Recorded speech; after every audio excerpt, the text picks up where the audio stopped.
Want to know why I switched from e-skates to e-bikes? That's coming right up. Hey everyone, my name is Rick Cordero. Welcome to Run Play It Back, where we help you with video and tech tips to lead a more efficient and affordable lifestyle. Let's be creative and save money at the same time. Today we're going to talk about 3 reasons why I ride a Super 73 electric bike instead of an electric skateboard. I was really into electric skateboarding for a number of years and was even part of the early DIY e-skate scene. But after seeing a few friends get injured on electric skateboards, I decided to sell them and get into e-bikes. In this video, I'll go over why I prefer e-bikes over e-boards, and then have one of my good friends and e-skate rider, Pat 2 Dope, come by to try out my Super 73 48V Z1 for the very first time. So let's get to it. I was obsessed with electric skateboarding. Like seriously, this was a huge passion of mine from 2015 until about 2018. I built my own boards, created a few articles and videos, did a race, and even won a blue ribbon prize at the Detroit Maker Faire. So I really loved electric skateboarding.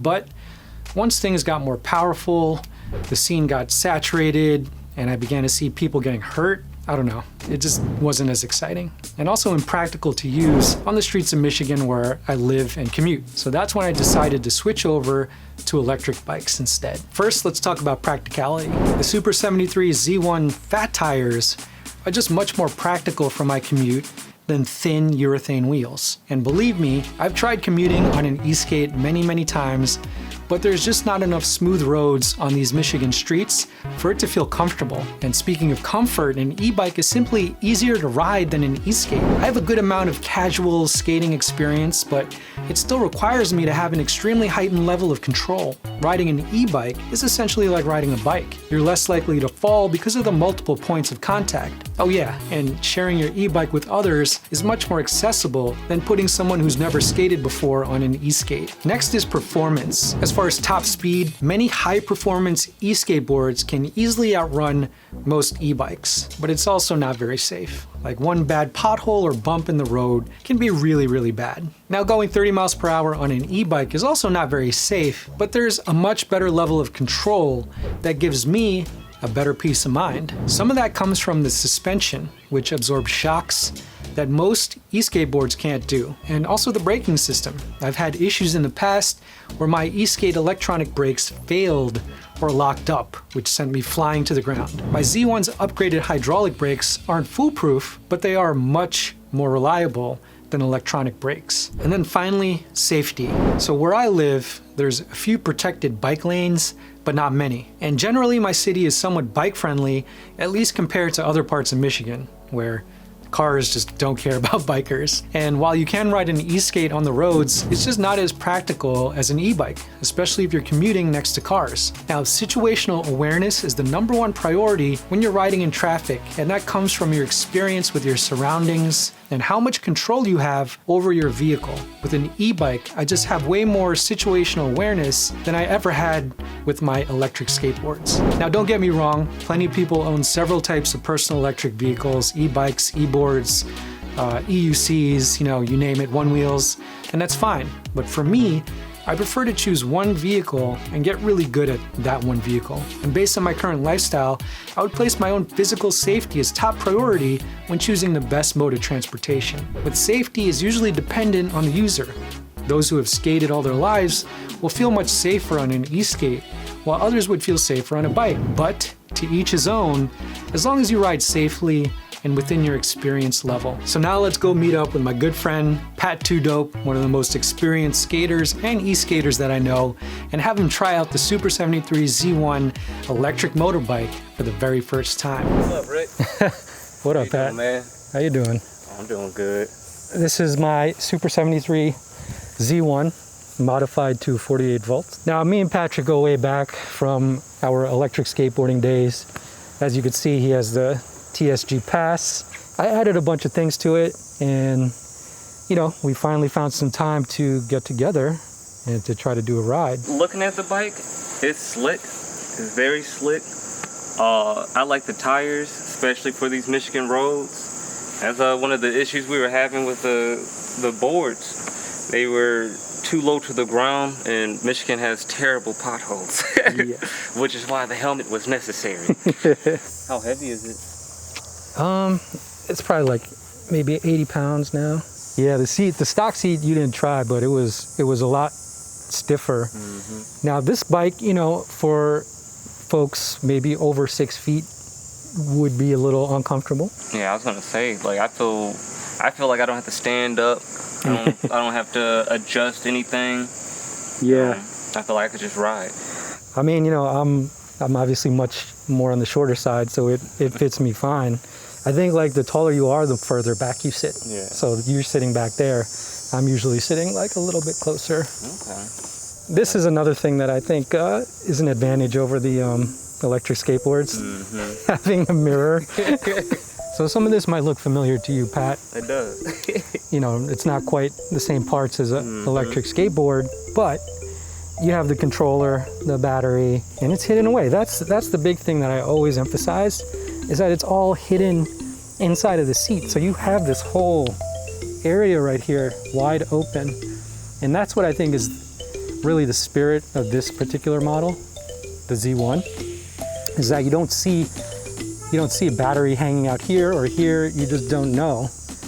I think that's what makes it really like a kind of like a sleeper vehicle. But yeah, I did a lot to it. Custom written. Yeah, I mean, I mean, the next thing I want to do is actually get the frame powder coated. Shall we? Yeah, Let's do it. To it. All right.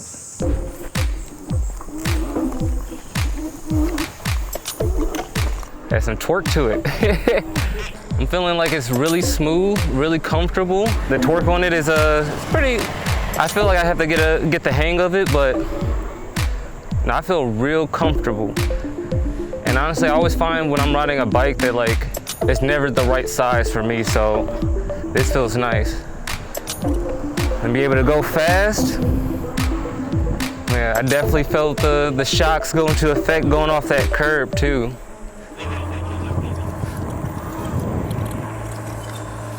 Oh yeah.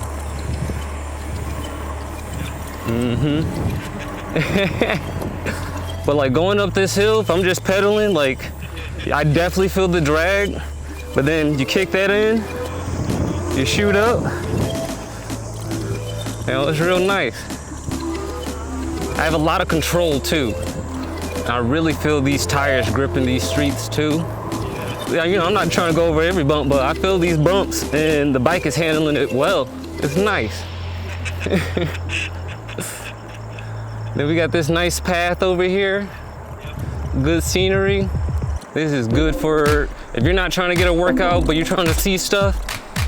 Yeah, this is a good bike for that. Well, I chose the right shoes for this one. I walked out the house with my flip-flops, and I'm like, yeah, this ain't gonna cut it.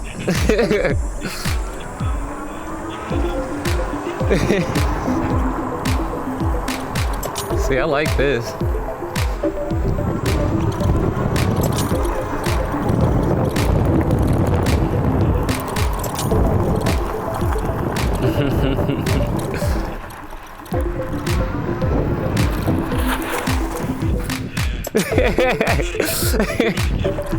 And see, like even on this dirt, that's another thing. Regular bikes can't do this.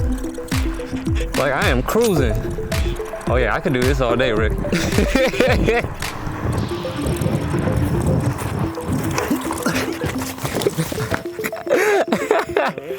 Yeah, told you.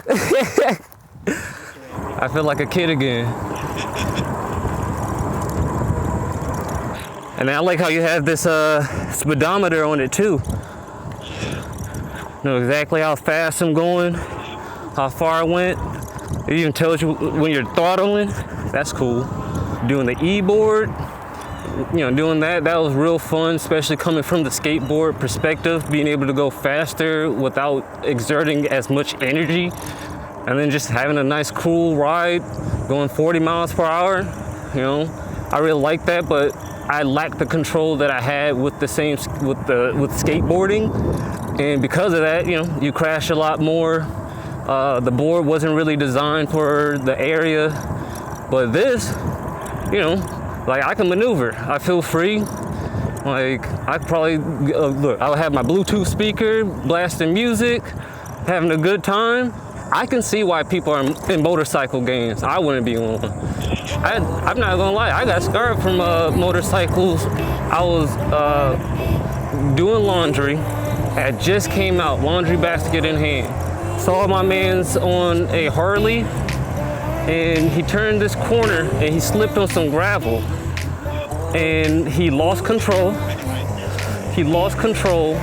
And he fell. And luckily he had a helmet and his head was, I saw his head bounce like on the ground, and he was stuck and pinned underneath his motorcycle. So I dropped my laundry basket, ran over there to see if he was all right. And first he's telling me, get the bike off of me just in case it explodes. You know, so that's already one thing. And then the gory part, his ankle was jutting out of his foot, like his ankle was destroyed. And so I had to call 911. He was already on Bluetooth, talking to someone and telling them what was happening and to come pick up his bike. But that was just a lot. That was a lot for me. I was like, yep, I am good on motorcycles. Thank you, Pat, for coming by, testing out the bike. Anytime, Rick. You already know. Let's do it again soon. Oh yeah. When I get mine, you gotta race. Thank you guys for watching. I hope some of that was helpful. If you want to dive into more video and tech tips, click the links on the side and remember to like and subscribe so we can help you find tech that fits your lifestyle. I'll see you guys in the next video.